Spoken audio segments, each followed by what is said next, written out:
Welcome to Midwest Flyways Podcast. I am your host, Joey Basayo, and to my left, I have Hunter Dylan. Cal is in the frickin' sand in Mexico, and it's absolute bullshit. But let me tell you, we are joined here today by David Goos. Say hello. Joey, how's it going? Dude, I'm sucking and fucking. I am having the time of my life. Busy, but I'm having a lot of fun. Good to hear. You just got married last summer. That was a really fun wedding. Almost burned the place down. Yeah. Incredible. Literally a barn burner. For all the people here that don't know who you are, why don't you give them a little bit of an intro? Yeah, I'm David Goos. I was blessed with the last name, I guess you could say. I get a lot of Top Gun references to my name, but I didn't even think of that. Yeah.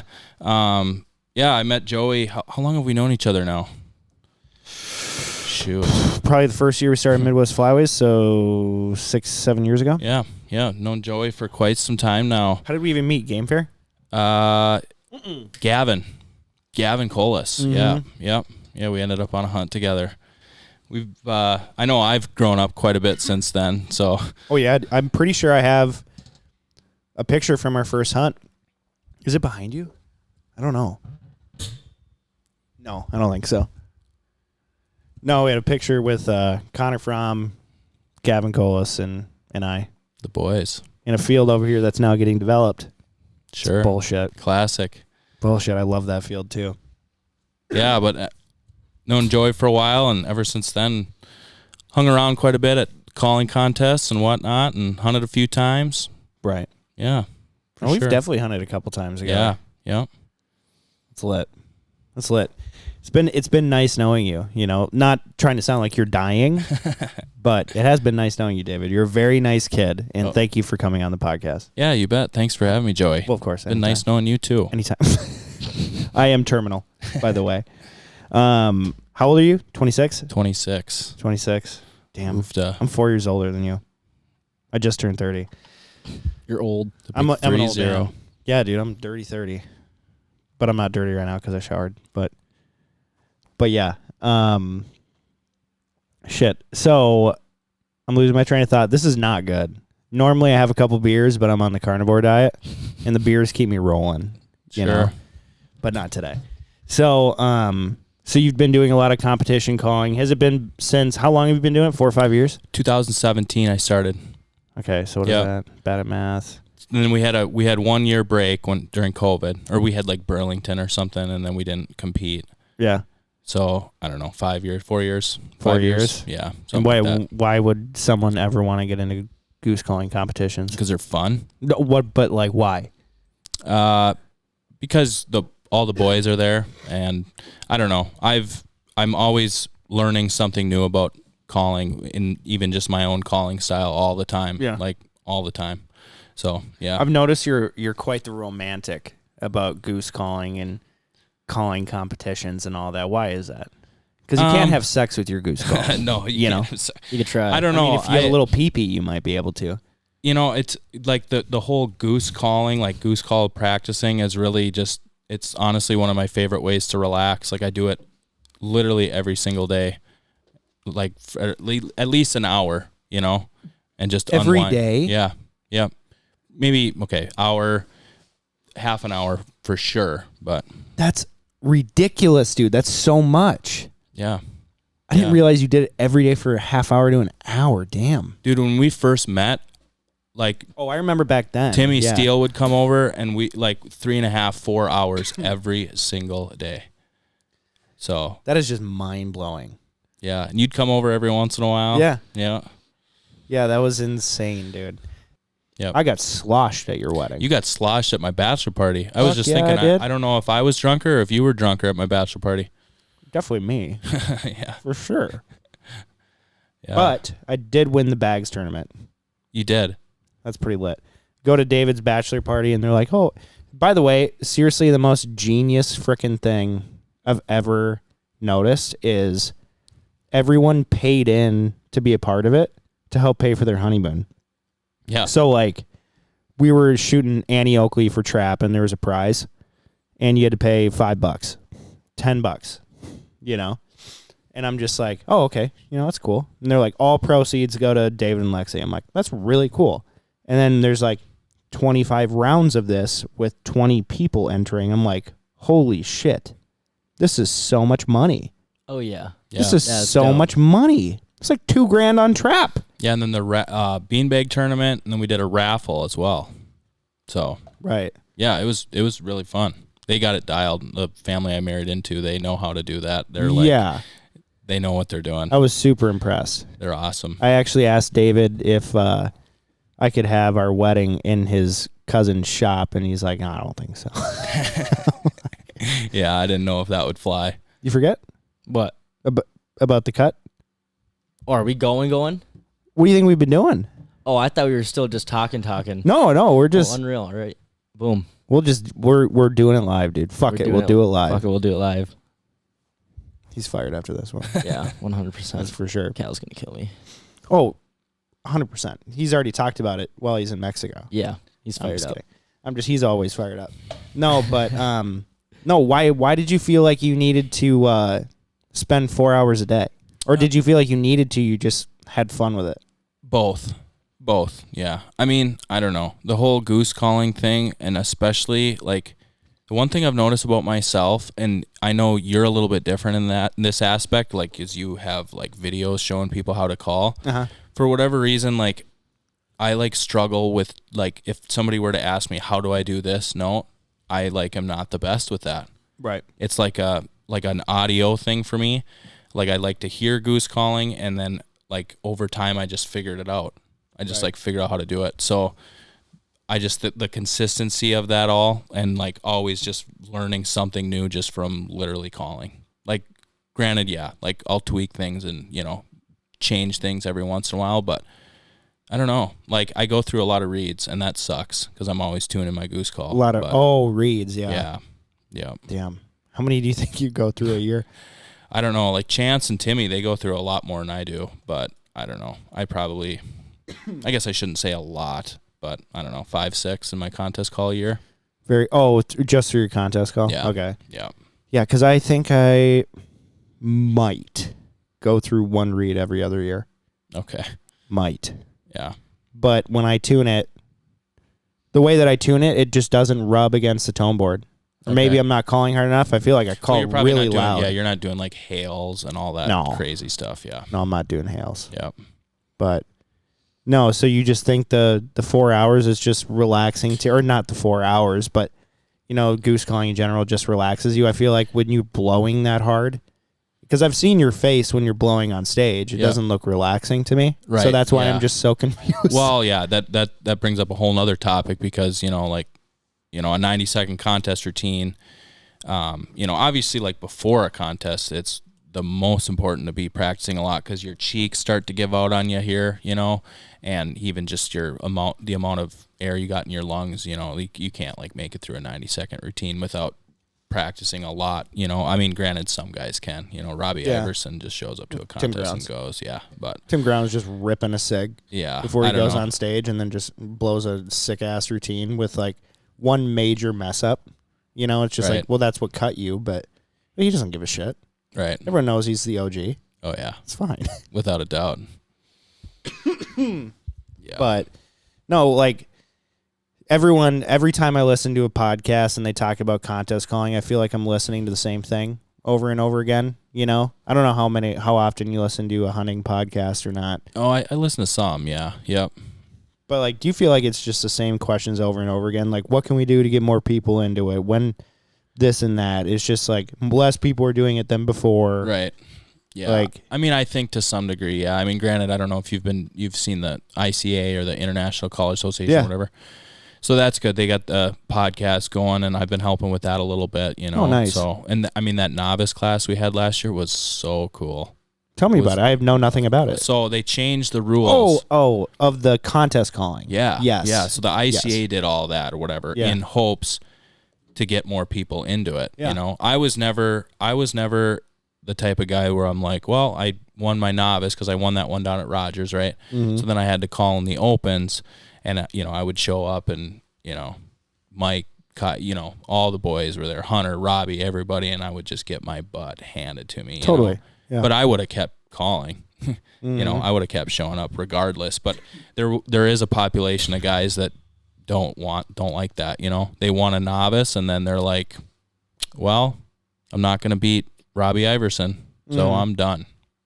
So that the whole ICA novice class was to try to get those guys back into it, and to like, it's such a jump too from like winning a novice to like calling competitively with the open guys. Like that's a giant jump there.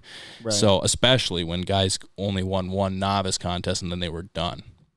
Right. You know, like, so just the practice of that. And you can practice all you want in your shed, but practicing on stage, that's the ultimate practice. Right. Like there's nothing that compares to it. I don't know why it's so like it gets the heart beating so much. I really don't, because it's not like there's tons and thousands of people watching this thing, but you get up there and I don't care who you are. Like, I'm sure somebody maybe doesn't get nervous, but everybody gets nervous. Oh, yeah.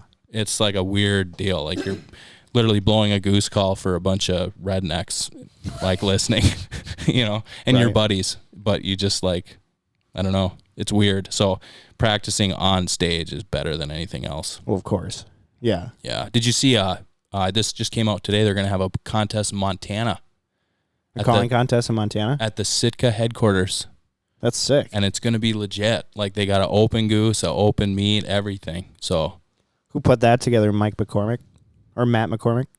I don't know. I just saw the post on competitive duck and goose callers, and then I went and looked into flights to Bozeman because that's a long-ass drive. It's also a very expensive flight. Is it? Yeah. It didn't look that bad when I looked today. What did it look like? $400 or $500. Oh, shit. Ain't bad. Yeah. When is it? July 15th. July 15th, yep. Nice. So, yeah. You ever been to Montana? No. It's sick. I want to. It's sick, dude. We just filmed a video this past year out there, and it was just on fire. It was like the coolest shit. Yeah, it looked pretty badass. It was badass. We were with RA Legacy, and they're just like the coolest dudes ever. Like Tate Hartman and Norm Gross, if you know who they are. Yep. They used to guide out of Kansas, and then they started working for Andy and Ryan. And they're just like, yeah, I mean, we can get out there like 9. I'm like, really? Like, we don't need to wake up early? He's like, no. I'm like, why? He's like, they're dumb. I'm like, okay. We go out there and shoot 40 like it was nothing. Nothing. I'm jealous. It was stupid. It was stupid. Just the sheer amount of birds there. And just the lack of pressure is like, whoa. It's a big deal. That pressure thing is a big deal. Not to preach to the choir here, but yeah, we experienced that a lot up in Fergus this year. Pressure? Well, yeah, I mean every year, but this year really stood out, just kind of what we had to deal with. So, well, yeah. Yeah. I mean, there's just a shitload of goose hunters up there. And all the setups look the same for the most part. Like, well, yeah. You know, hilltop with good goose calling and a lot of decoys. Doesn't it get boring just hunting out of the same pit or same pits every day? If there's geese in Fergus, absolutely not. But you've been up there. Oh, I've been up there a lot. Yeah. But it's just boring. Well, after like the third day, well, there's a lot of bands there, right? So that's always exciting.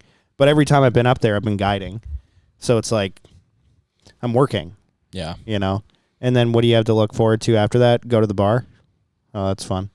Right. You know, now that I'm married too, it's like I don't want to go to the bar. I don't really care. Sure. You know, and in a redneck town like that too, there's people just like want to fight. So it's like I'm not trying to get an assault charge. You know? Or get punched in the face. I don't know if I could picture you in a fight, Joey. Really? Yeah. I used to fight a lot. Really? A lot. Okay. I stopped when I was 22. Why 22?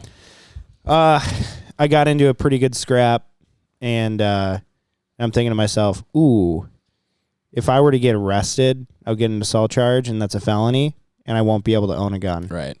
I'm good. But they were all self-defense, too. Like, I did not throw the first punch by any means. But do I have a loud mouth when someone's talking shit? Yeah. You know, so fighting's dumb.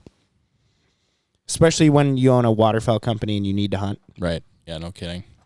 But, what was I just going to say? You were guiding for pit properties, right? Yeah. Yep. Peter Krogh, Pit Properties. I Yep. thought Duncan owned that. Nope, Duncan is like he's like one of the full-time guides up there, and he has been forever. And I don't know. I always tell people like as a joke that like, have you seen the commercial?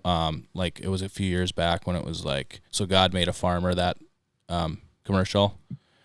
I always joke around. I'm like when God created Duncan, he was like, I'm gonna create a goose guide, because he is like.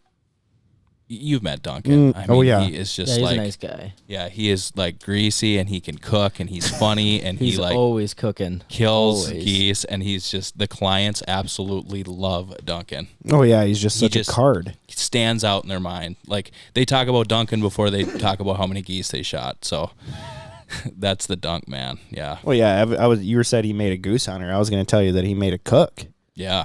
Dude's just cooking the entire time he's in the pit. Is he even blowing a call, or is he just cooking the entire time? Well, no, he's running the hunt. Yeah, he's running the hunt. But yeah, you got to kind of multitask. Right. Up at Pit Properties. Yep. You got the Blackstone down the basement, and then you're running the hunt. So you kind of go back and forth. Mm-hmm. So is there like a rivalry between you and Lausch's deal, Feet Down? If anything, probably friendly, like a friendly rivalry. But I mean, as long as I've been up there, we've never had any issues. I mean, I guess I don't know. Not that I've heard of. Peter and Connor like bowfish and stuff together. Oh. Yeah, they're like buddies. That's good. Yeah. Yeah. When I was first up there 6 years ago, I felt the tension. I felt the tension between the two groups, but I'm just like, dude, I'm just here to kill geese. Like, well, I don't mean, really that's care. just goose hunting, though. I mean, not everybody, you kind of have that, like, well, that outfitter over there, but I don't know. I've never experienced anything like that. Like, that's good. yeah. Yeah. Oh, Yeah, because Duncan's a great dude. I've never met Peter, but Duncan's a great dude. The Strauss boys guide for him, too. yep. You guide for him. But then I'm also friends with all the Feet Down guys, too. But I feel like if I went in and hunted with Pitt, I'd, like, get yelled at or something, Yeah, I What the don't know. fuck? Where'd you... Yeah, I mean, trying to think. When I first went up there, because I started up there, I think 4 seasons ago now. That long? Yeah. Yep. No, I was up there 4 seasons. I mean, the only thing I can think of is the first time I went up there, Toso found out about it, and Toso sent me a text. But, Toso's a fiery guy. Yeah, I got a text from Toso. But other than that, I mean, I told Joe about it, and Joe's like, sweet, man. Like, like he was even like, we should like share a house or something like that or whatever. So, Right. Well, yeah. Joe doesn't give a shit. Right. Joe could care less, And they have so many good guides over there at Feet Down, too. Oh, yeah. It's just like, Yeah. what are you going to have 10 guides in one pit? No. There's plenty of geese to kill up there. Plenty. Well, yeah. I mean, it was definitely tougher this year, but I mean, when they were there, I mean, I haven't hunted nearly as many spots as you, Joey, because you like travel way more than me. But from my experience, like when the geese first get to Fergus, I wouldn't want to hunt anywhere else. Yeah. From my experience as a goose hunter. Oh, Anyways. Fergus is lit. Yeah. This is crazy. Have you ever hunted there? Yeah, I was there last year. Well, With Joe? this last season, yeah, with Joe. Okay. Do you have any good days out there? It was hard. It was hard? super hard, yeah. Was there snow on the ground or no? Mm-hmm. Really? Yeah, there was snow on the ground. When were you there? I think it was in like December-ish. Okay. Yeah. So it Yeah. was pretty It cold. was definitely in December. Okay.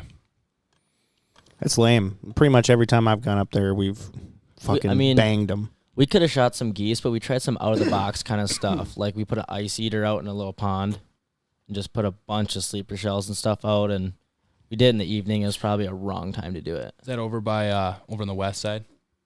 Over by the ranch? Yeah. You guys did that? Okay. Yeah. Yep. The day I left, though, they walked out there in the morning, and there was one goose sleeping, and they went out there and shot a stainless band. Yeah. The only bird. Winnipegger. Yep. Pegger, barely even know her. Sorry. No, so you've is that the only person you've ever guided for then is Pitt? The first 2 seasons after contest calling, I kind of went all over the place, which was like good for me, Like where? Well, I worked with Graham Gresseth, maxed out quite a bit, and Lucas was guiding for them. And then I went and hunted with Trevor a couple times, and then I went up to Fergus, and I kind of just helped out all over the place. Nice. So, yeah, like Nice. molt days and stuff like that. Trevor would call me or whatever, so. Isn't that just like the best call? Like, hey, we Yeah. need more callers. And it's like, oh, I guess I'll come and shoot a bunch of geese with you, I guess. Yeah, I suppose. I love that. Yeah. I love that. No, yeah, you were supposed to come up to North Dakota with us, weren't you? This year? Yeah. Yeah, I think so. Yeah, I think Joe called me. Yep. Yeah. You said you couldn't go. Yeah, I was in the office probably, would be my guess. Is that when I was there with you guys? Mm-hmm. Oh my yeah. gosh, that looked like a smash. Dude, I've never seen anything like it. Not one bird in that field the morning before or the evening before. It was insane. Yeah, it was That's just insane. harvested 2 days prior. Okay. So there was no birds in it. It was lights out, David. You guys killed mainly molts that Oh. day? or Yeah, was I it- think we killed like 12 locals. Okay. Yeah. And the rest something were like that. molts. Yeah. Sure. It was like before the rainstorm, there was like 2 molts. It's like, cool. Where are the birds? And then rain comes. We're like, fuck it. We're going to walk back to the truck. And then it stopped. And Joe's like, I'm going back. I'm like, okay. That's when my camera died. Yep. Camera died. I was running back the truck when the rain started. And then Joe was the only one that turned around in the rain or whatever. And so I just grabbed my gun. I run out there, and they started rolling hard. Mm-hmm. And then you and Matt came back, and that's when we shot that one flock. Or 2 flocks, and it was like 15 birds dead and 3 leg bands. It was insane. Yeah, some of that footage you got was really good. That the pile pick you guys took was like legendary on the Epic, bin. dude. That was so sweet. It was Joey's idea, if Joe was listening. It was my idea. Joe's like, yeah, can't believe I thought of that. I'm like, excuse you, dude. And he fought it for like, what, 10 minutes? I'm just saying it just because you guys, yeah, he was coming back and forth with you. Whose idea was it? No, in general, it was an awesome idea. It was a cool, really cool pick. It was cool. But, no. So now that you work for Beavertail and Rick Olson isn't there anymore, Yep. like, are you like sales? Are you production? Like, what do you do there? Because I don't even know what Beavertail technically is. You don't know what beaver tail is. They sell so much shit. Yeah, we Like, do. what's Yeah, there's a lot their of stuff. thing? So, going back to like what I do, I'm customer service inside sales is my like term, but I do a lot of different stuff. But I know we had talked a little bit, but Ben Marlowe stepped into Rick's job. Oh, nice. So Benny's in there. So it's been pretty fun having him in the office. Obviously we own DOA decoys. Yep. You know, DOA, and then Beavertail, we got like mud motors, mud boats, but the big one's the boat blind. That's like what you sell the most of Yeah, yep, all over the country. yep, yeah, boat blinds. Well, and a lot of people when they like, I get a lot of old guys that call in. They're like, I need a Beavertail. I'm like, well, sir, that could mean literally anything, and they're talking about the boat blind. Yep. They're talking about the boat blinds, you know. Yeah. So it's like, Dude, I love the beaver tail blankets, though. yeah, the blankets, The corn are ones. badass, yep. We always put them over our boot covers. We got like 6 of them in a trailer, and just it's so easy to like hold the instead of brushing your blind on your boot blinds. That's always such a pain. So you just throw the beaver tail blankets on there. You just kind of pile corn up, and it like stays on there for some reason. Yep. So nice. Yeah, it's not denier cloth, so it doesn't fall right off. Yeah. It's pretty legit. Yep. Yeah, the blankets are sweet, and we got some like grass mats, and we got like flotation pods are a big one. You know what flotation pods are? On the back of boats. Yeah. So like people just bring their boats in, and you weld them to No, it. we sell them, and then they like weld them on or screw them on or whatever. But yeah, the flotation pods, man, a lot of interest in those. What do those cost? Shoot, I should know, but a couple $100, I think. That's for a it? set. Yeah. Damn. I just bought a Beavertail sneak boat from a kid. Okay. Yep. Oh, He yeah. gave me a hell of a deal. Which one? A stealth boat? Yes. Okay. It has flip doors on it. Yep. It's legit, dude. It's a floating layout blind. Oh, Final Attack probably. Does it have wheels on it? Yes. Yeah. Okay. Final Attack. Yeah. Yep. But yeah, that thing is the shit. Yeah, they're pretty cool. The shit. I'm going to tweak it and make it a little bit better. But man, oh man. It doesn't have enough mesh straps on it. But other than that, thing is slick.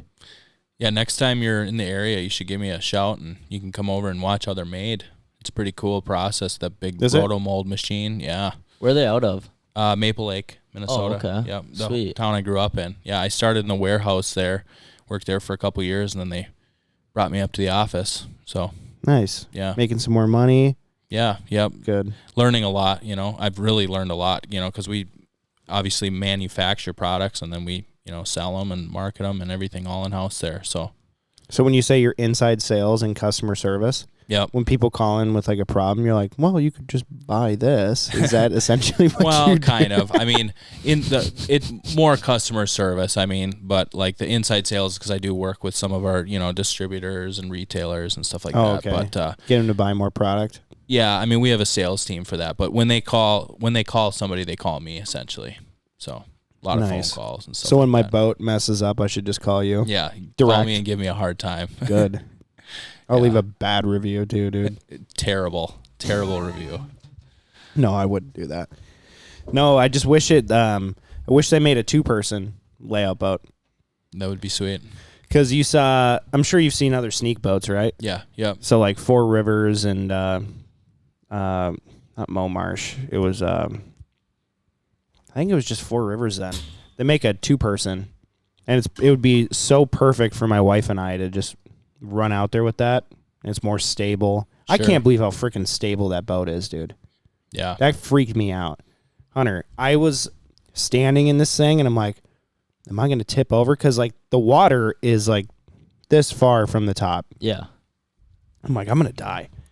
I'm just in a little pond and it just gets just above your wader line. I'm like, if I fall out of this boat, I'm screwed. And I get up and I'm starting to throw decoys and I'm like, whoa, no way. I literally cannot tip this thing.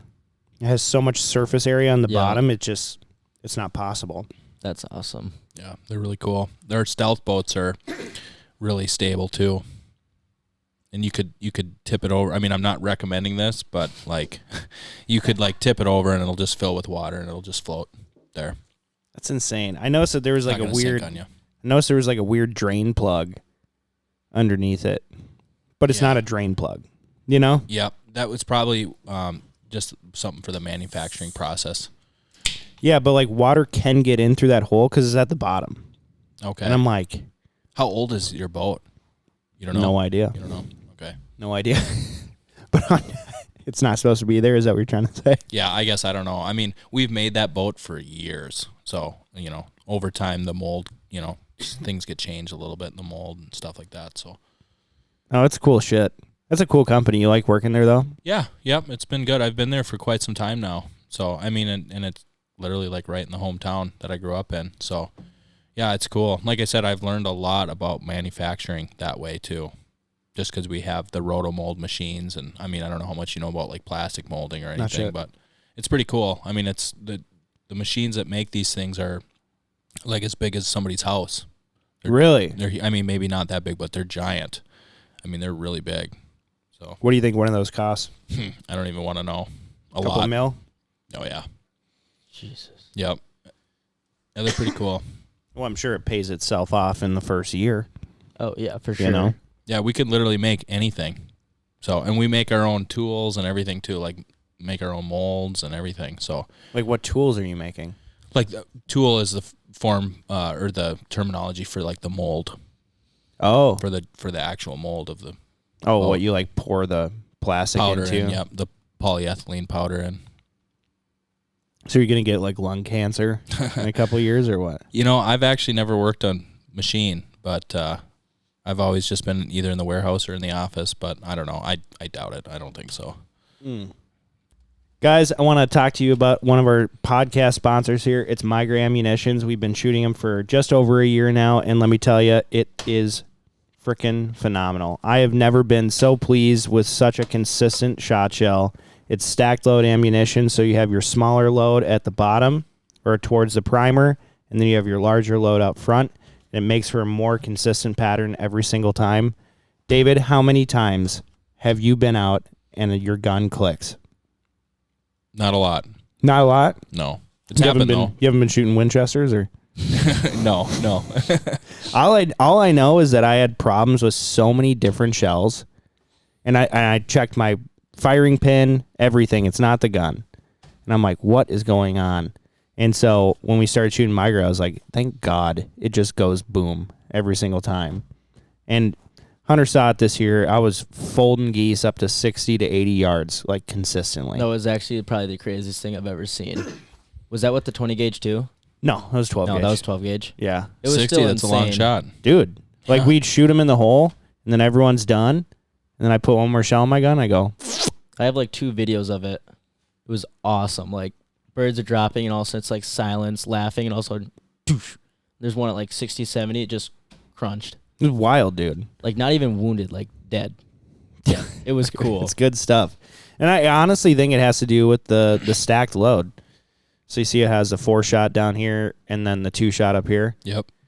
I don't know why. It just absolutely murders them. So, guys, go to migraammunitions.com or go check your local sporting goods store and see if they have it there. Thanks. And I don't know if you've noticed, I've been driving through Maple Lake the last week because of that siding project, and the amount of flooded fields and over, like, rivers and lakes going over their bounds is insane. And I've never seen that many ducks, Maple Lake, Annandale, ever.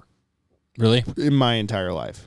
And I know it's springtime, of course, but I think with all of the water that we've gotten this year, or all the snow that we got, and now it's melting and everything's just rising like crazy and spilling into all these little CRP and cattail ponds and giving them more water, I think we're going to have an unbelievable duck and goose hunting season.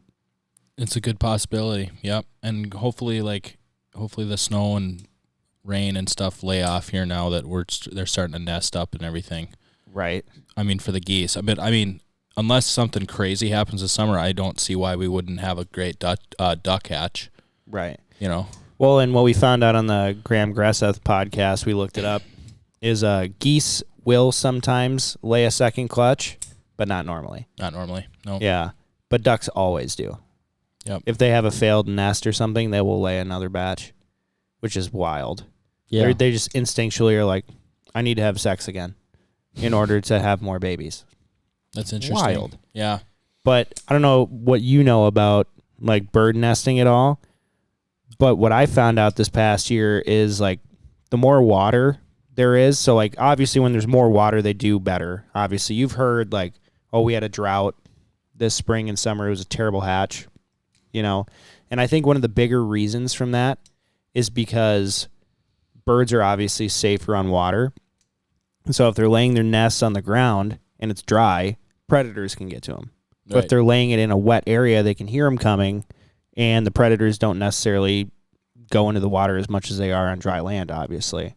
So I think that's probably one of the reasons why we're going to have a better year than years prior, or the Right. last 2 years. 'Cause Yeah. we've had a Well, frickin' I mean, drought. I knew that ducks were very dependent on water.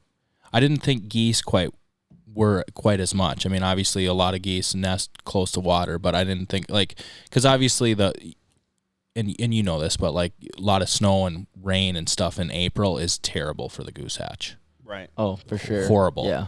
So like if there's a lot of water and then it's a somewhat dry April, like that's the years historically that we've gotten the best goose hatch. But the duck hatch is very dependent on water. Yeah. Yeah. Yeah, I don't know. Every time I'm driving through South Dakota for snows, I see paired up geese all over the place. And one thing I always notice is like 80% of them that I see are sitting on a muskrat hut, which is obviously in the water. Yep. So I feel like they are laying them in the water or super close to the edge Yep. of a pond or something like that. I don't know for sure. Yeah, most of them do, but I guess what I was saying is like the water level doesn't have as much to do with how good the hatch is going to be. Yeah, exactly. Whereas for ducks it is. Sure. You want a wet year for ducks. You want it like a lot of water for ducks, but it's the rain and the snowfall in April. Yeah, it's after they lay their eggs. Yep. That's what messes them up. That's what messes them up. Yeah. Yep. Which is really cool because the next 4 days we have rain. Yeah. Right. So, Do we really? yeah. Oh. At least up here. Oh. So I haven't seen any nested up yet, which, I mean, I guess I haven't really been looking. I mean, they're definitely paired up for sure, but have you seen any nests? I haven't really been looking, Okay. if I'm being honest. I just noticed that there's a lot more birds around than the last 2 years for sure. Yeah. Well, it was super late. It was like late this year, a late spring. Right. Yeah. So I haven't seen any nests, but I've definitely seen birds like scouting around, turkey hunting, looking off the road. They've definitely been in like the same spot, kind of both sitting there. So they're probably getting close.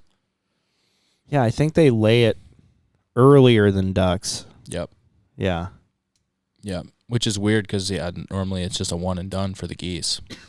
Right. Whereas the ducks will renest. I mean, even the ducks will renest from what I understand anyways. The ducks will even renest if they had an awesome clutch. Yeah. So they honey. Yeah. Oh yeah. They honey. They get after it. They or even the water in general for hopefully the water stays high. Because last year all my ponds and creeks and sloughs and stuff that I duck hunt dry. Like straight to the ground. So hopefully we have some water to at least kill some ducks this year. Yeah. Yeah. That'd be nice. In the field behind us here, first year I moved in here, there was a little pond back there, and I didn't know until the very end of duck season because I was hunting in the field, and I'd see a shitload of ducks flying over, and then they just dump in a spot. And I'm like, where is that? And then I checked OnX, and I'm like, okay, this is for sure the same property. And I walked back there, and I'm like, oh, there's a little pond back here. Go out there, and the next day it's frozen. I'm like, shit. Nice. And then I'm like, I'm definitely going to hunt the shit out of that pond next year, and it's been dry since. I'm like, damn it. Probably a million wood ducks back there. Oh, guarantee. It's right up against the tree line, too. Yeah. Super nice. So I'm pretty excited about that. But so hopefully it stays. Yeah. I want it to dry up a little bit. So one of our field, I don't think you've hunted this field with me, Joey, but we have like a alfalfa field that flooded this year, and it stayed flooded the whole season. Oh, God. And we beat them up out of there. I think we had killed like 150 out of there in the first 2 weeks. Oh, my God. Jesus. Or maybe Did you post any videos? Maybe, yeah, a couple on Instagram? videos. Yeah, I maybe saw not that, 2 weeks. yeah. Maybe You just do a posted month. that. You're like, this is too good not to repost it Yeah, that twice. was a different spot. Okay. But that's been just a field that's been like a traffic spot for a long time. I've hunted that field for quite some time, and this was the first year that it flooded. And I mean, it was game over. Like, you wouldn't even have to call at them; they would just fly over, and they would like decoy to the water. So, I don't know. I mean, I'm like, okay, but it's like a lake right now. It's not a pond. It's a lake, a literal lake. So, Jeez. That's epic. hopefully, it dries up a little bit. It will. It's alfalfa. Yeah. Well, there's an alfalfa field on one side, and then there's a bean field on the other side. It's right in the middle.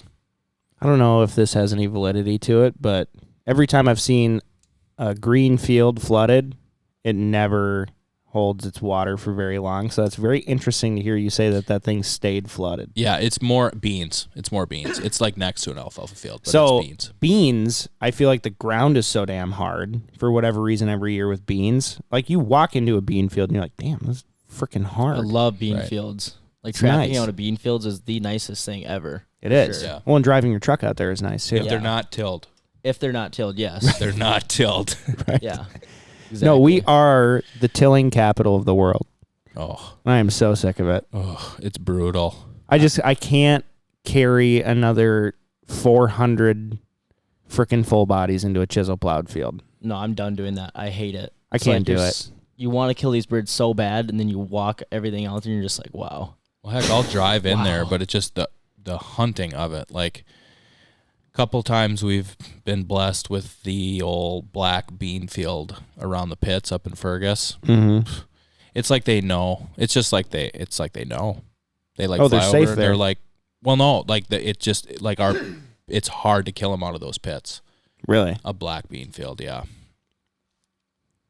Yeah, Even I don't. visibility-wise, I just don't like it, yeah. Visibility, and it's I don't know. It's like they know they're being hunted. How Oh, is it they up do. here for cornfields? Do the farmers deep rip, like, Oh yeah, like oh, yeah. deep deep, rip it? dude. Yeah. Like, sometimes it's almost damn near, like, 2 feet deep. Like, it's ridiculous. Yeah. Yeah, you can't drive in it. I've done it before. You can't. Well, It's- first of it's all, they won't terrible, let yeah. you. Yeah. Then no one will let you drive in their chisel plowed Yeah. field. There's a couple. I shouldn't say no. Yeah. Yeah, there's I've a done it few a farmers handful. by me, and they're like, yeah, go out there, just don't get stuck. And it's just like you're hitting your head on the top of the truck. Oh, yeah, It's just terrible. Yeah. I feel like I'm just trashing my truck every time I do it. Yeah. Yeah. And those are normally the best fields too.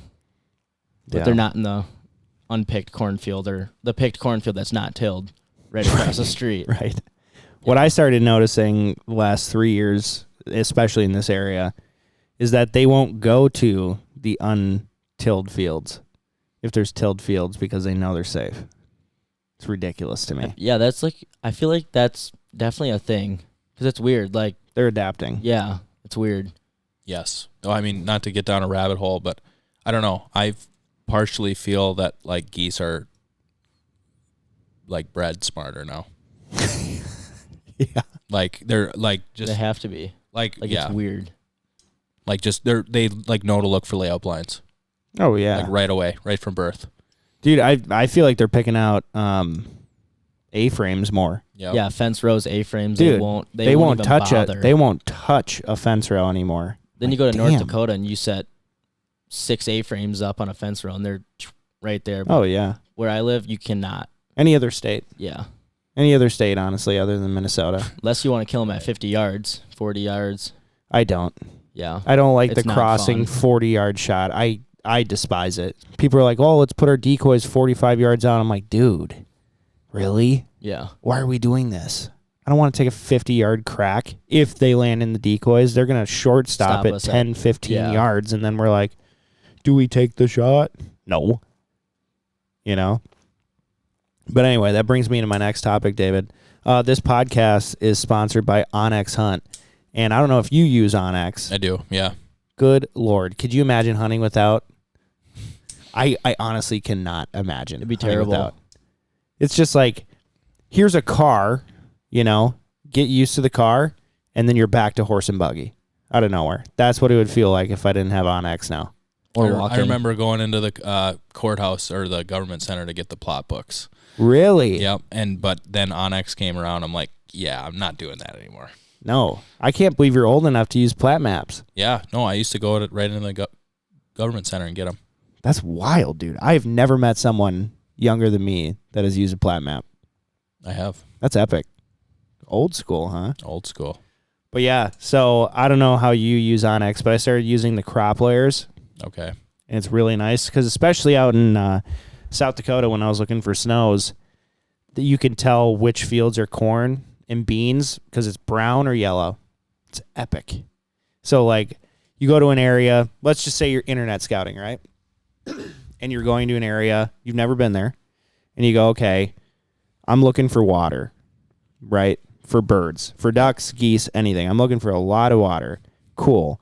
I'm going to go hunt South Dakota, right? Where do I want to go hunt? Look at the map. There's a lot of water near Wabae, you know? Okay, where are the cornfields? Obviously, because it's end of November, early December, you can now see that on your damn map.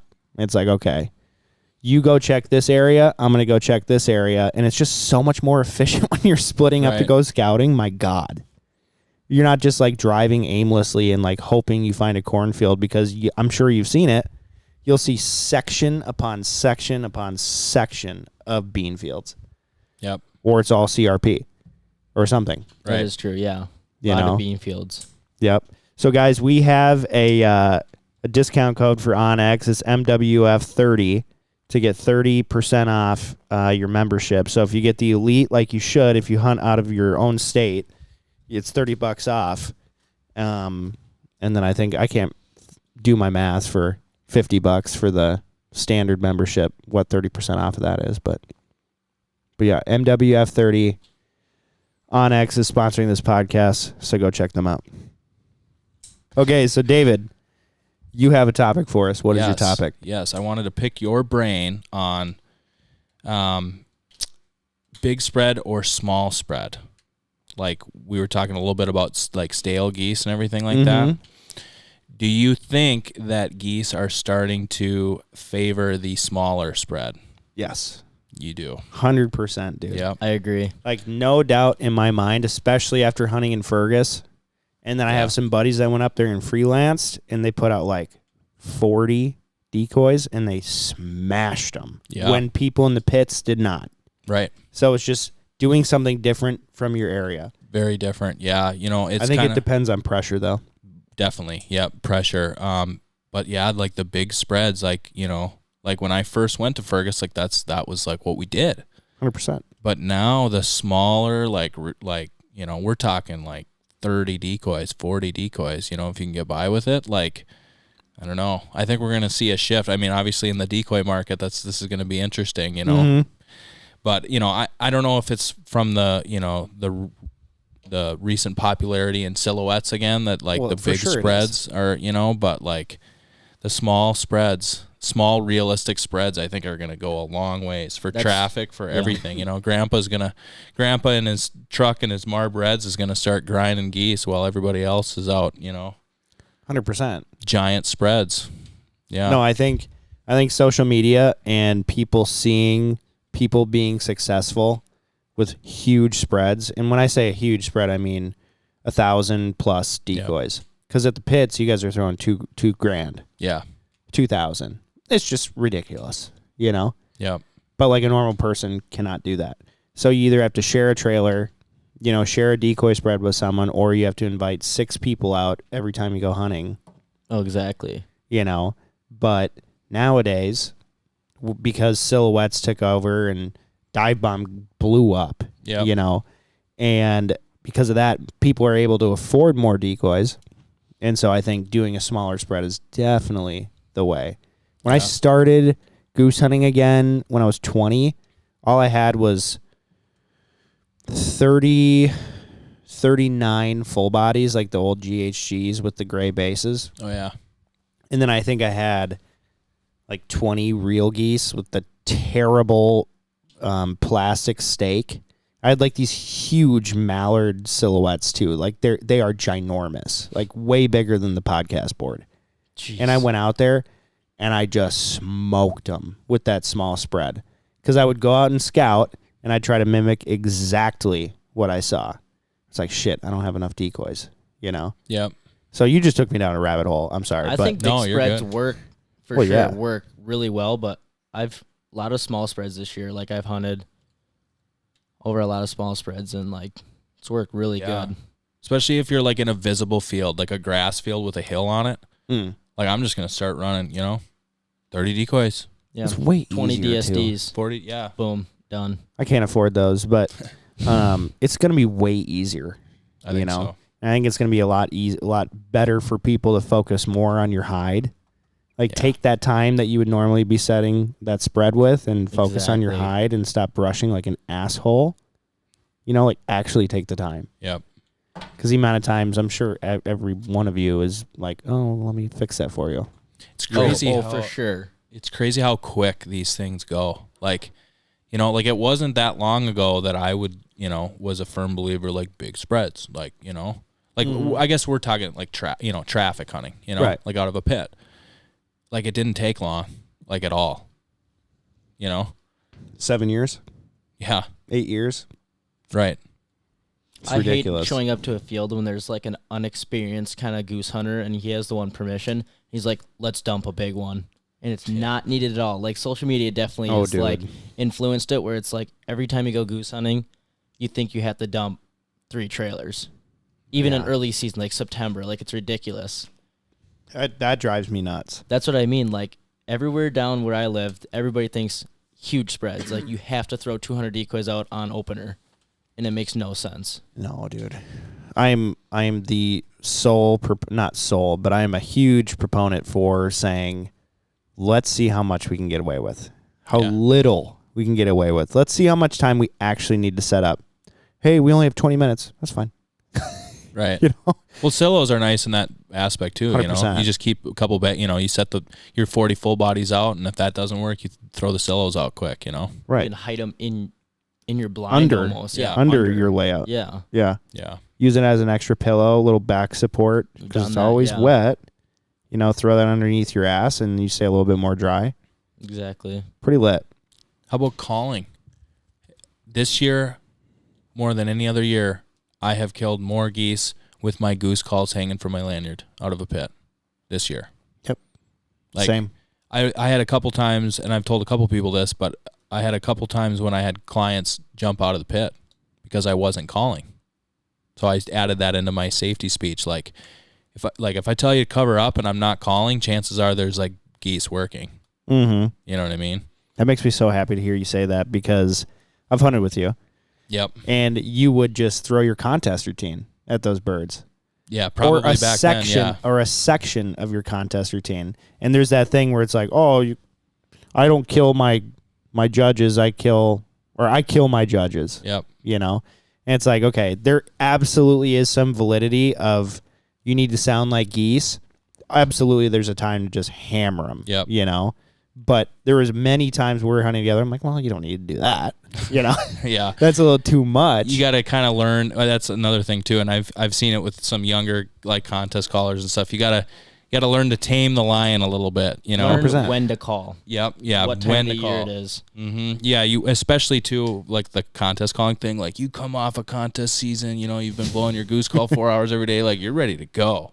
You're ready to go. Oh, absolutely. But yeah, it's like that experience thing, you know. It's the experience of like having all those lures in your tackle box and knowing when not to use them. You know, I don't know. It's just kind of one of those learning through doing things. Yeah. Like it's Learn every day you're hunting. Like just Oh yeah. take notes, mental notes. People are so quick to change the decoy spread and to move the blinds and do this. It's like, no. right. Let's do something that, first of all, doesn't take any physical effort. You know, just shut up. Yeah. Just stop calling. Right. You know, follow my lead or I will follow your lead. I think that's like the biggest thing with calling is people just, especially when They you're try to hunting with. overpower each other. Yes, it's very wrong. And Scott Trinan talks about it all the time in like his speeches at Game Fair, not speeches, his seminars. And it's just so true. It's like, okay, just take a step back, watch what their head is doing and what their wings are doing, and go off of that. Mm-hmm. Yeah. And I've killed way more ducks, way more geese doing that. Or when the birds are already decoying and you see them late or whatever, and then your friend picks up his lanyard when they're at 60 yards decoying, and they start screaming at them, and then they flare off. Yeah. No, Yep. you got to It's keep terrible. that stuff in your pocket, man. Like if Yeah. you give it all to them right away, it just takes the effectiveness out of it. Right. In my opinion, like we all know, like there's days you need to scream on them. Like sure. I would never like not want to know, like not know how to do a spit note ever again. But like, you like don't need it. You like don't you don't need it a lot of days, That's my especially last when resort. they're stale. That's my last resort. Yeah, Is a yep. quick spit. Is a spit note. Yep. Yeah. No, that does bother me though, Hunter.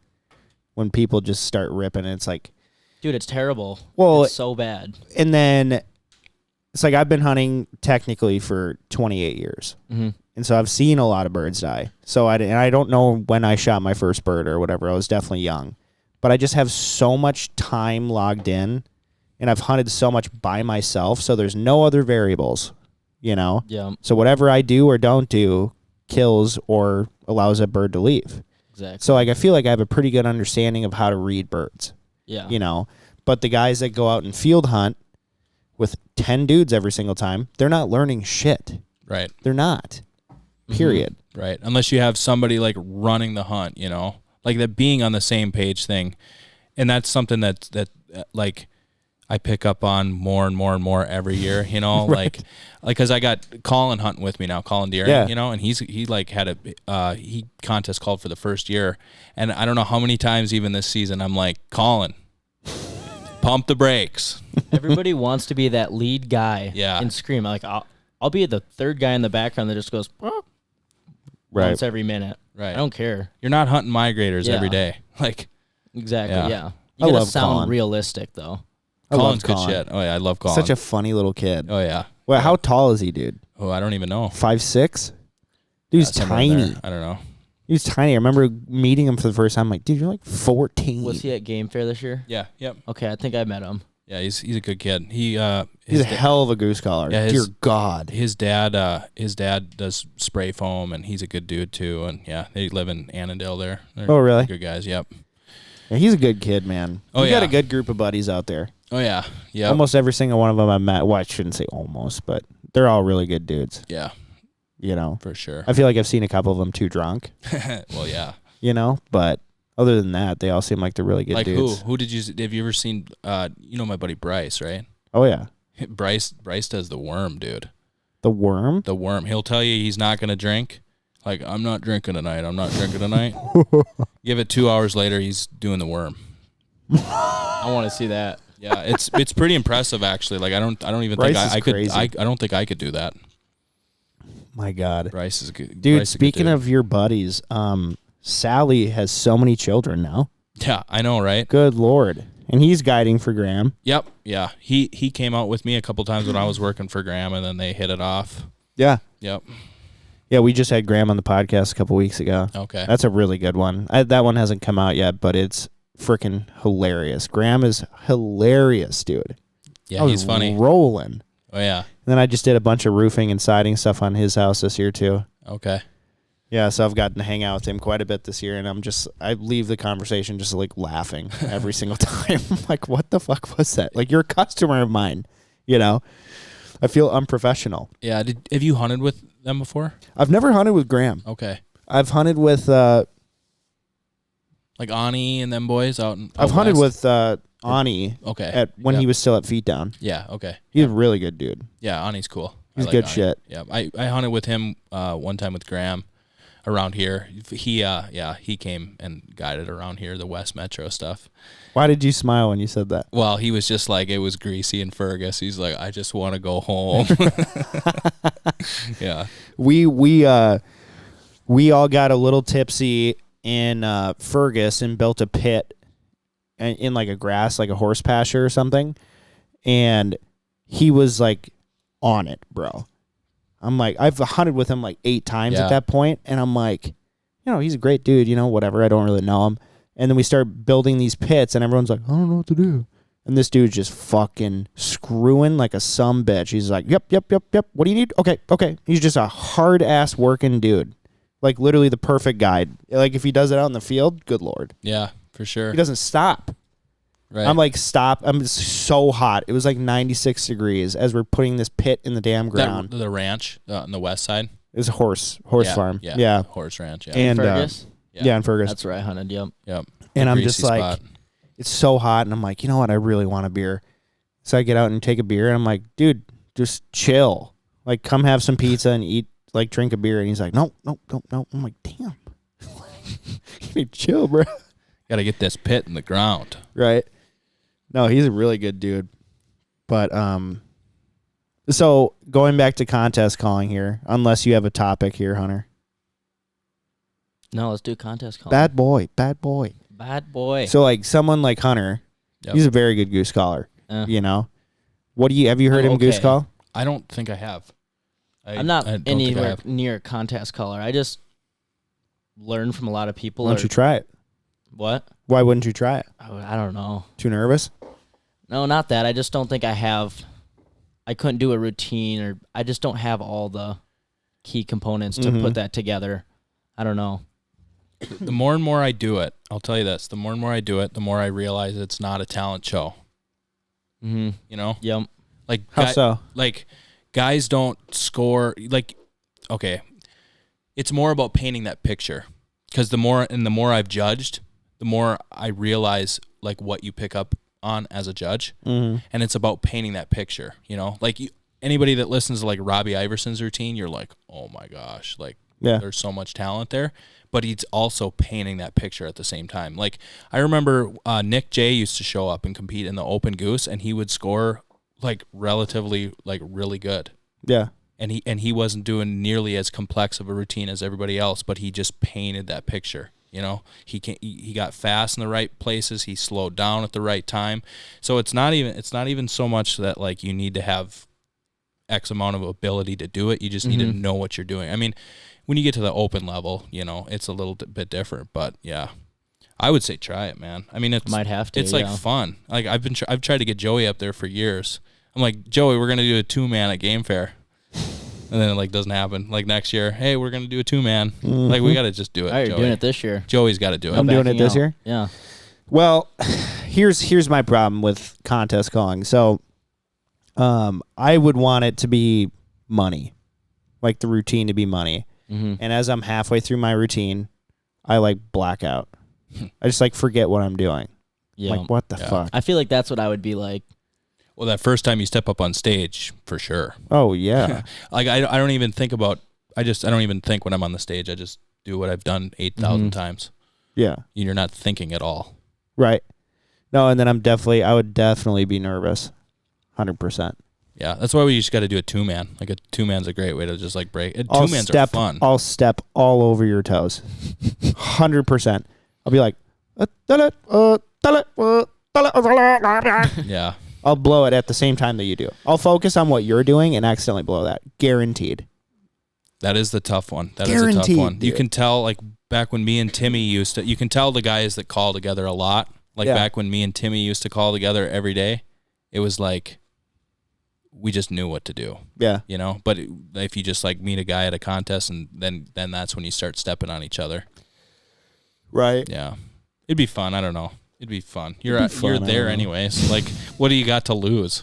No, I have nothing to lose. Like, nobody's ever came up to me after a contest be like, dude, you suck. Right. Besides for me this year, probably. Just kidding. Yeah, He's absolutely going to come up to you this year. Yeah, dude, you suck balls.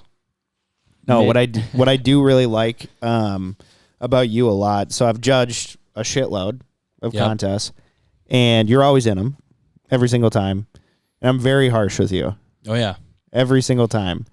But throughout the years, you have absolutely improved, and it's actually really fun because you've actually taken some of the notes that I've given you, and you sound, I'd say, 75% better. Like, instantly 75% better. I'm like, shit, that sounds really good. Yeah. So it's nice when you're judging and people actually take your notes seriously, because like, Right. I don't want to write notes. Right. I don't want to write notes for somebody. Yep. Oh, this note was too long. It sounded weird. You know, didn't have a good flow. No idea where you were, what you were doing, blah, blah, blah. It's like, David, you have this one note that you do that sounds weird. Change it.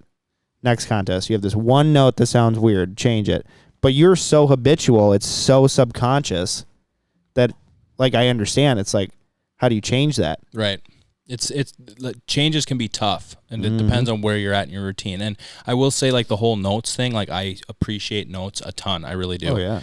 But it gets to a point where you, like, because everybody has their own different opinion. Oh, you know? yeah. Like, I've sent some routines out to, like, Teddy and Lee out in the East Coast, and that's a whole different ball game out there. Yeah. On the East Coast, you know? So you got to just kind of take, you know, and a big thing, too, is learning what you're good at and what you need to, like, get better at and what you can totally eliminate altogether. You know, like, if you really, really, really suck at something, you try to take it out altogether. I mean, there's some things that you can't, Right. but, like, yeah. So it's kind of like you'll have a routine and you'll blow that routine, and then 20 people will give you their own opinion on it, and sometimes they collide. You know what I mean? So it's about, like, discerning. Like, if you hear the same thing a few different times, it's like, okay, like, you know, and especially like, when you're when you're starting out, like, a lot of times you'll get the same advice, but when you're at a level when you're just trying to be more competitive and do better in each contest, like, you get so many different opinions. Right. Yeah. So it's That's the tough about part. maneuvering those. Yep.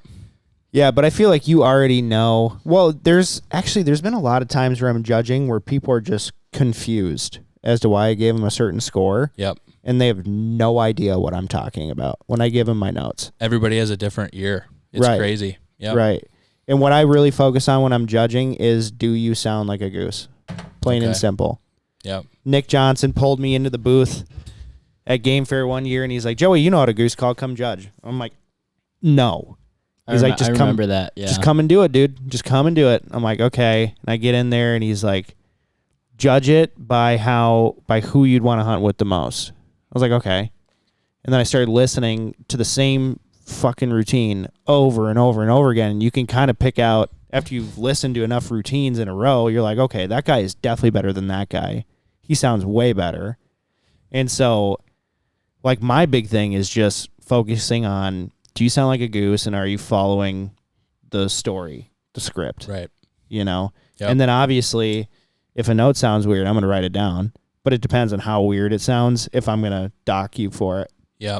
I think one thing that a lot of newer guys, and am a victim of this too. I did this same thing, but I came in and I'm like my first couple years contest calling, I'm like how do I be unique enough, or how do I come up with something new? Yeah. You know, that's gonna just like blow people away. You know, but unfortunately, like something new sounds like a mistake to somebody.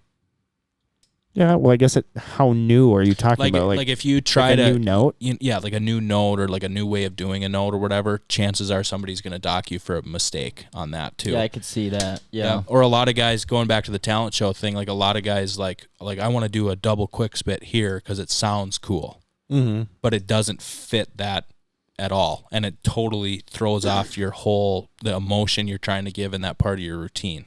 Right. So that's like a thing that I learned too, is like, yeah, that painting the picture thing is big for me. Now everybody has a different opinion, you know, like if you were to talk to Sean Mann, like he would agree with you, like they have to sound like a goose. 100%. You know, but there's a lot, you know, unfortunately, like in the open world, like that's not usually a thing like as much, you know, but you do see some guys that do it. Yeah.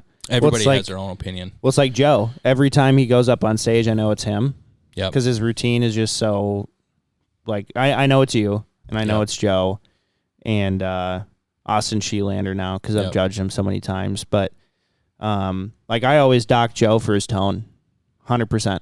He doesn't sound like a goose, in my opinion. Yep. He can shred a freaking call till the cows come home. But, like, if you're doing a goose calling routine, you should kind of sound like a goose, you know? Yeah. You're just playing the instrument. You're not trying to sound like you're not trying to actually mimic the bird. Right. In my opinion, that's really important. Right. So I literally always dock him every time. For tone, yeah. Yeah. Yeah, the tone one's an interesting one. Have you ever judged a live contest? Like a live goose? You have? Okay. Yep. It's cool. Lives are cool. And it's hard to judge them, man. It is. Yeah. It's like notes. And you want to what talk are you going to about do for opinions? notes? Like we're talking about opinions in an open routine. Like everybody's heard different geese. Right. You know, I wish we had more live routines, because something like that, like anybody could win it, literally. You know, but when that one year that Scott blew at Rogers, he went and blew everybody away. But like theoretically, when you show up, like anybody could win it. Yeah. Oh yeah. That was so wild. Do you It's hear that so routine? cool. Where he goes up on, he like goes as close as he can to the judges' tent. He goes, does that Before with his he even mouth, started goose and I'm just calling. like, holy shit, dude. Yeah.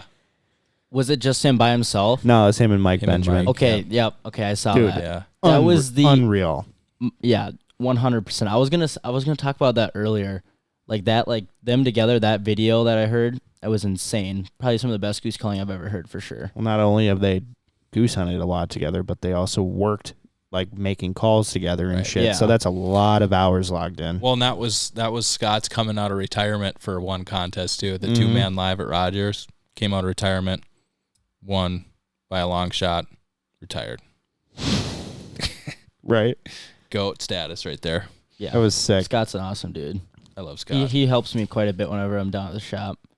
Oh yeah. So I was doing a bunch of like media stuff for him this year, so he taught me quite a few things. What did he teach you? Just kind of how to sound like super realistic. Okay. So what did you change? Kind of how I blew the call.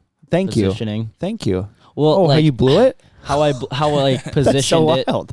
on my lips, and like how I held it a little bit better, Mm-hmm. stuff like that. Yeah. Yeah, he helped me over my last plateau. Same thing. It was how I was holding my hands.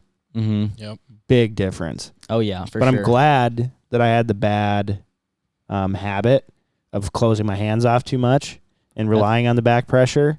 Because once I opened it up, like he tells you, put those 2 fingers way up there. It's like, what, dude? That's what he told. The same exact thing, and I'm sitting here trying to figure it out. It I'm like, feels so awkward. feels wrong. Yeah. But now I have 2 completely different geese based off of those hands. Mm-hmm. Completely Yeah. different geese, which is really fun.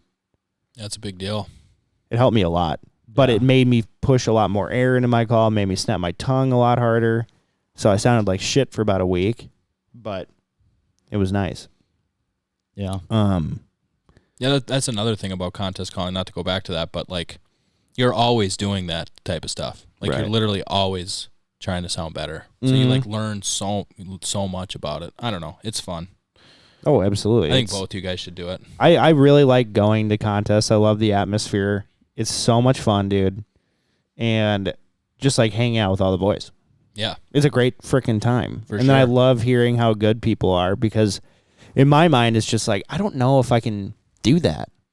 I mean, I can make those notes. I can sound like that, but to do it in a 90-second routine all at once, I just like, I'm cool like where I'm at in that regard. I'm like, I don't need to puff out my chest and be like, look at me, you know? Right.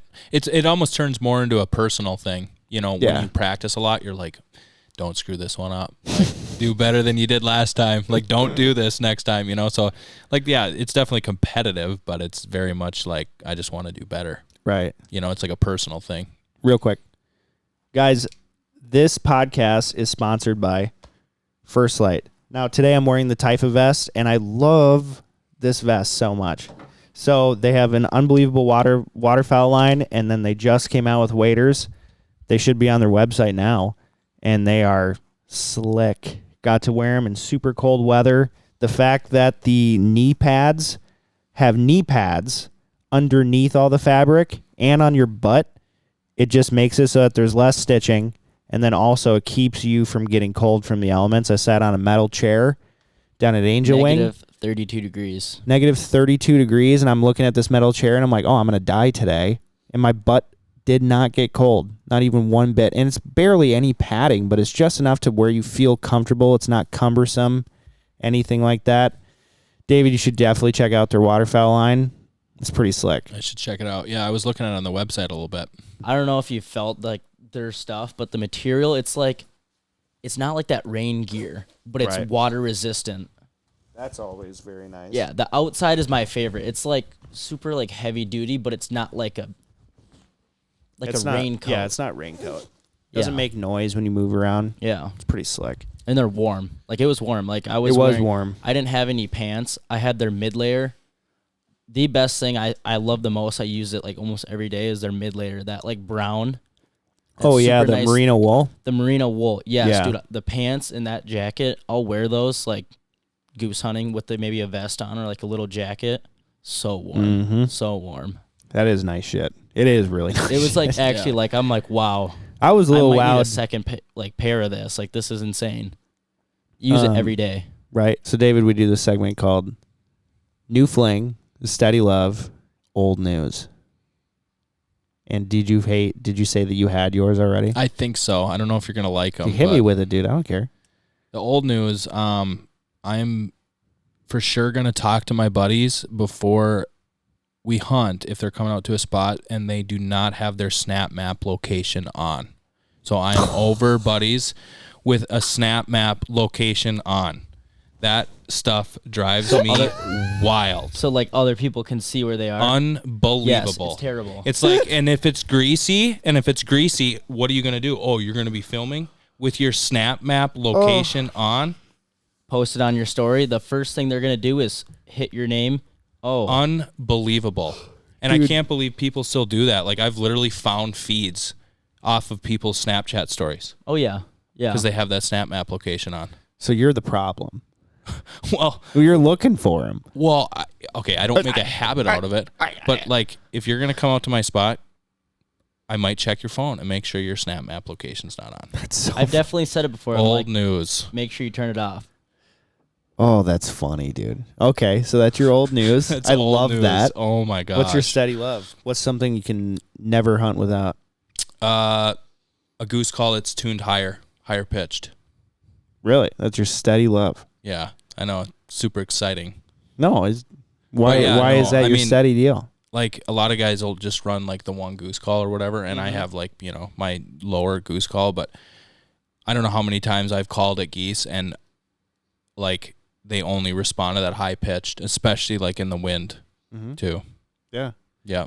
No, I always have a Triumph and a Reflex. Same here. On my lanyard. Same deal. And I got that Reflex tuned up a little bit higher. Oh, yeah. Yeah. Yeah. But if you need to, you can just put a little tone into it and it goes right back to a good sounding goose, probably like an EPP bird, Yeah. It's fucking litty, Yeah. That's a good one. Okay. Yeah. What's your new fling? What's the new thing?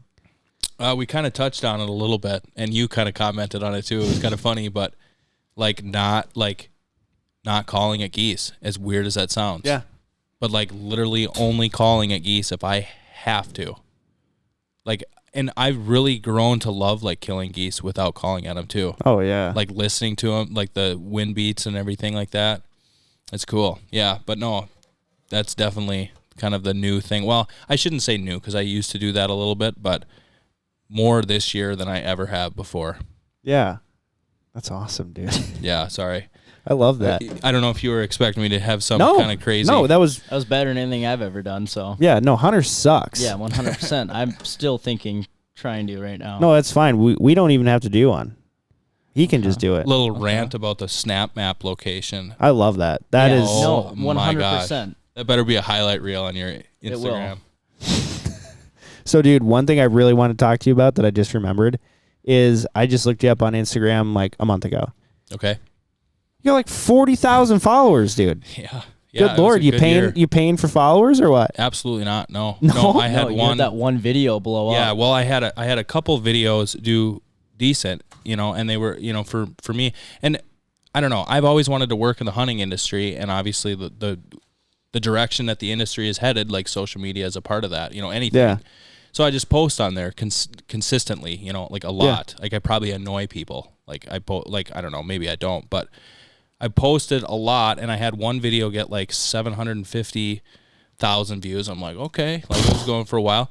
But then I posted one video. It was a video of me calling at our pit El Dorado, and one of the clients just stuck the phone out of the hole and filmed me goose calling. Like it didn't really seem like anything all that spectacular or anything, because my Instagram's covered in videos of me goose calling. And I just randomly posted it on a Thursday.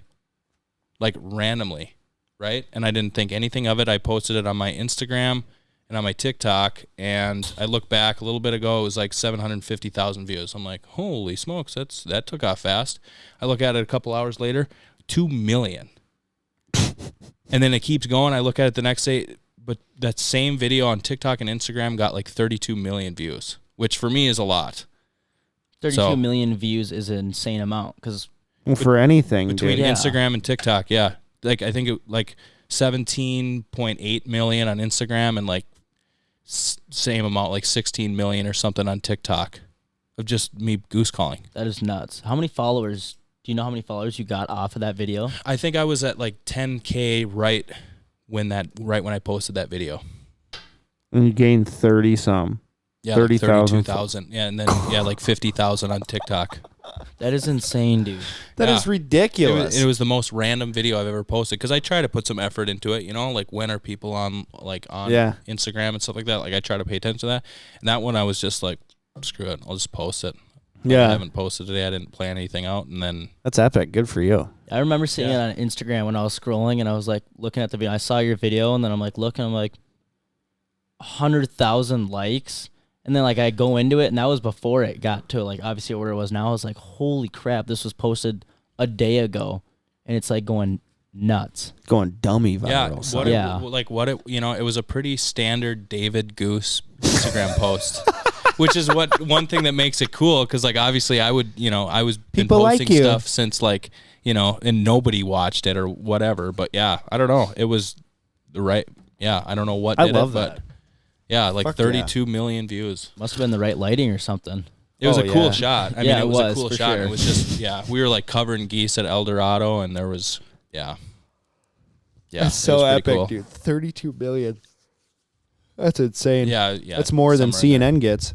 Well, yeah, I was watching some of the Donald Trump brag about, like I bring this many views to the debate, and he was like, I bring like 8 million views, and I'm like, because I didn't realize how many it was at the time, and then I 32 million, yeah. That's I don't know. Wild. And then I saw that you verified yourself. Yeah, I did. I was on the fence whether I should do it or not, because obviously, and a lot of people I think have, they think it's something that it isn't. Like it's not like a status symbol or anything. Like it used to be. Yeah, like it used to be. Yeah, but I did it just for the mere fact that I have had people make fake David Goos accounts, and it drives me wild to like meet somebody at a goose calling contest, be like, yeah, hit me up on social or whatever, and then I run into them at the at the same event next year, they're like, yeah, like you never responded. And I'm like, well, who did you reach out to? And they like show it to me, and it's like this fake David Goos not account. me. Yeah. So I saw that, and I'm like, you know what? I'm just gonna do it. So like, There's a people lot of don't benefits too off of verifying yourself. There's a lot more features you can use. Yep, and there was like a lot of like account security stuff with it or whatever. And so like, yeah, I definitely saw everybody trolling it or whatever. I'm like, oh man, maybe I should like get rid of it, because I didn't get it to like, you know, I don't go around telling people like, yeah, I'm verified, you know, because that's like not what it is. But I just wanted different for you too, though. Like there's some people with 1,000 followers and they verify themselves, and then that's how they act. It's like a status thing. Right. And I didn't know if it had something to do with, you know, you'd have better customer support with Instagram or whatever. I don't know. And because I have put some work, you know, I have like a lot of memories and stuff on my Instagram, you know, and I don't want to like lose that. So yeah. What do you think then? Should we verify Midwest or what? I mean, I would. I mean, like I said, the biggest thing that I did it is I'm just sick and tired of having people reach out to the wrong David Goos.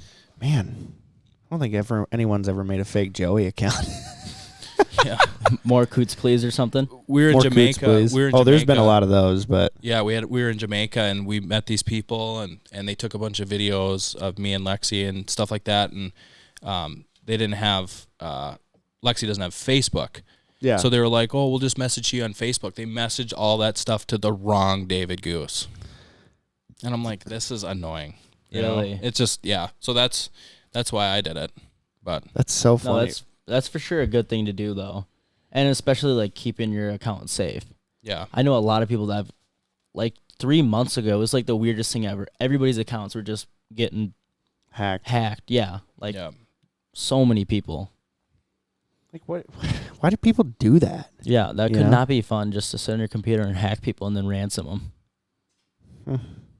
Yeah. Or turn them into a different account or something. Sometimes it's sad. Like, and I'm not saying I'm a social media expert or anything, you know, but I have like put a lot of effort into it over the years, because I've always, you know, wanted to, you know, be in a place where, you know, I can promote hunting and promote what I do, you know, but it's sad to like see somebody that's put a ton of work into their social media like get hacked.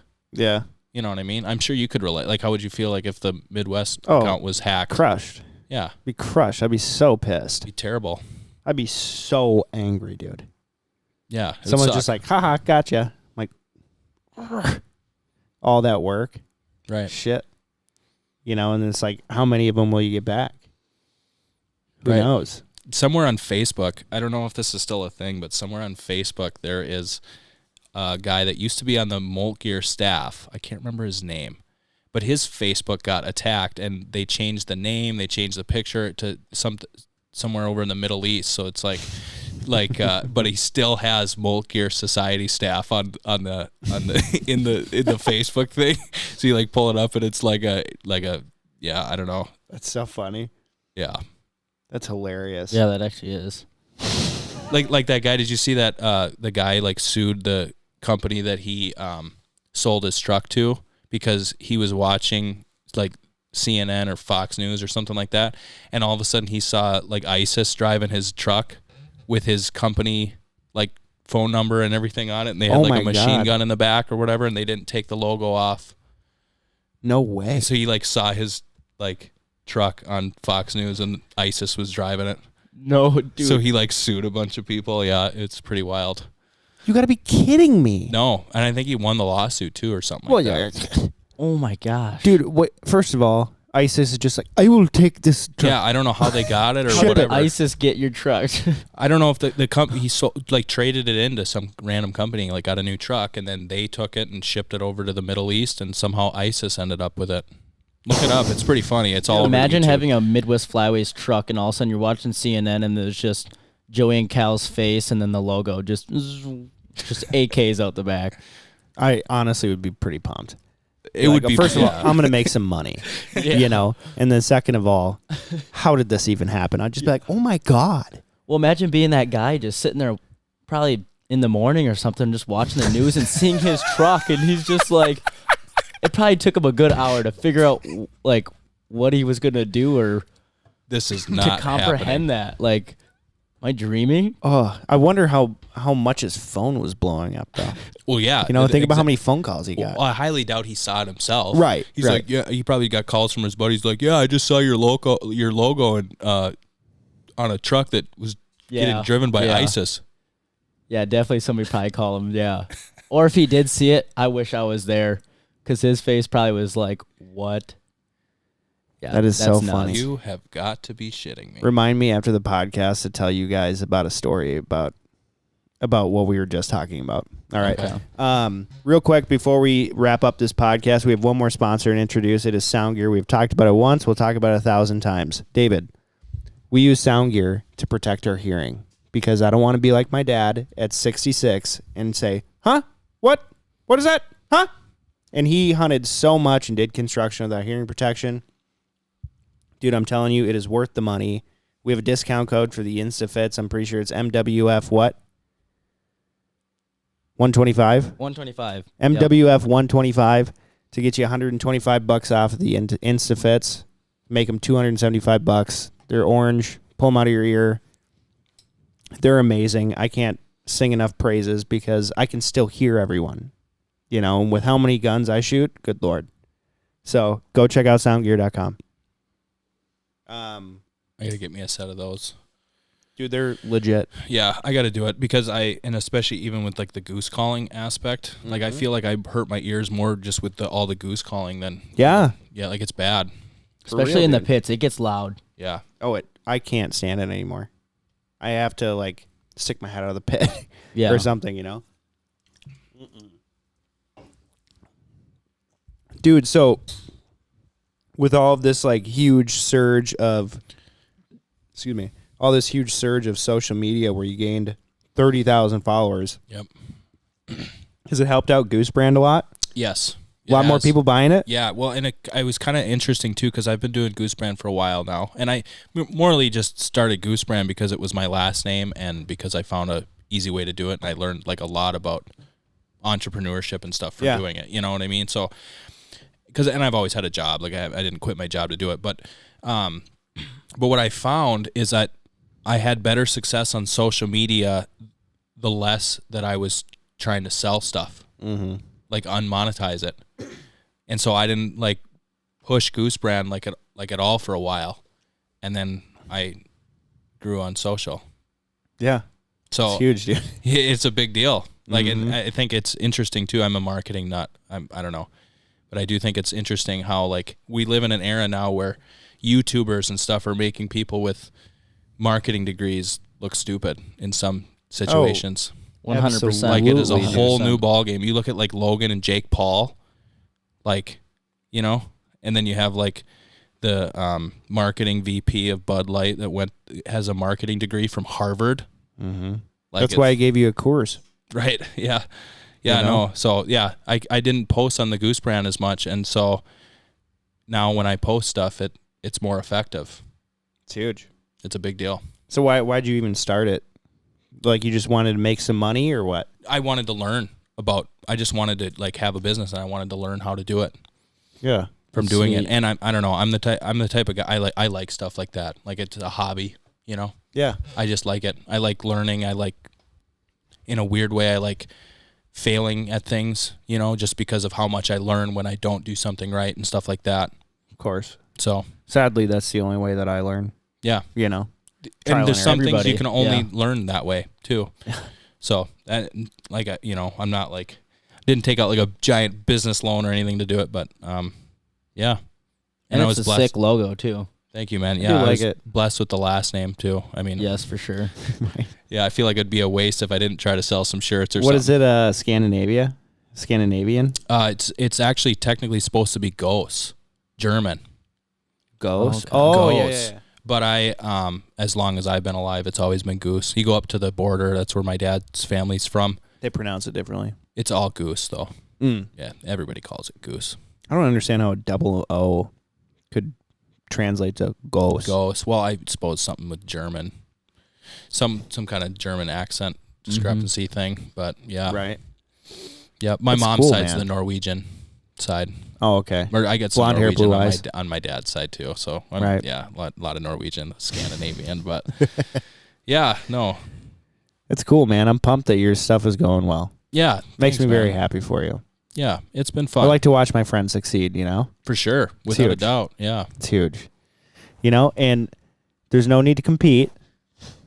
Like, I'm just happy that all my friends are succeeding. Joe, Nick, David, Hunter, all my guiding friends, you know? It's like, who's the best outfitter? It's like, here's all my outfitting friends, you know? Like, pick whichever one you want. If you want to go on their social, their website, whatever, you just pick who you think you jive with the best.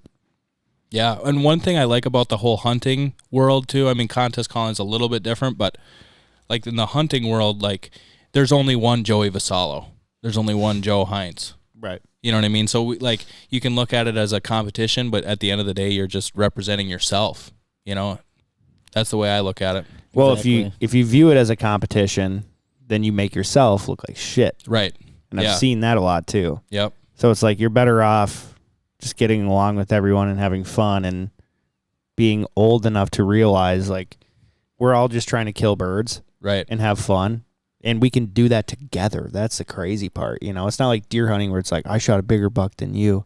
Yeah. You can't Right. deer Exactly. hunt with multiple people. Or I enjoy like seeing other people's stories and seeing other people like shooting birds. I'm like, hell yeah, that's awesome. Yeah. Well, Well, I'm and not the kind of guy that's just gonna be like, that sucks. I should have It's like, been there. who killing cares? those, There's yeah. so Right. many birds. that's one thing, too, I've seen even in, like, the outfitter world, you know? Because, like, and you can relate to this. Both you guys can. Like, you know, you go to calling contests, like, you get a chance to pretty much meet everybody, you know?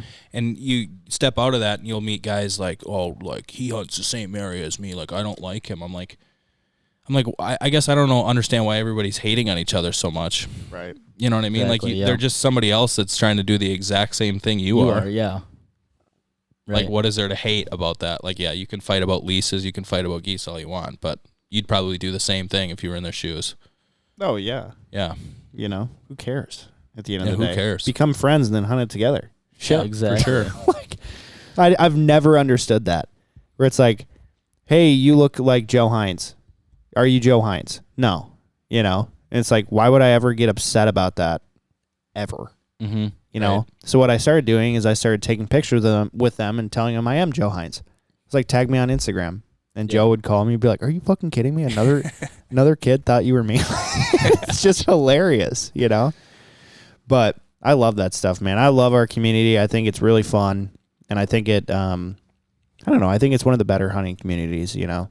Yeah. There's definitely competition, absolutely. For but sure. like at the end of the day, At the end of the day, yeah. we're all just a bunch of dickheads trying to kill birds, Right. Yeah. you know? And we all pretty much come from like the same place. Like almost all of us are blue collar, Yeah. you know? Right. Work unconventional jobs, I guess. Work with our hands. And then we go out in the field and work with our hands some more. Lay down in the dirt, For sure. you know, waiting for wings to whistle. It's good stuff. Good stuff. But dude, thank you so much for coming on. Had a blast talking with you as always. Yeah, thanks for having me Finally got you on. on. Finally. Yeah, it's been a while. Goodness gracious. And yeah, you have a good drive home, bud. I Okay. will try. Not too far now. I only live like 20 minutes away now. Where you living now? Buffalo. Hell yeah. Yeah. Hell yeah. David, where can everyone find you on social?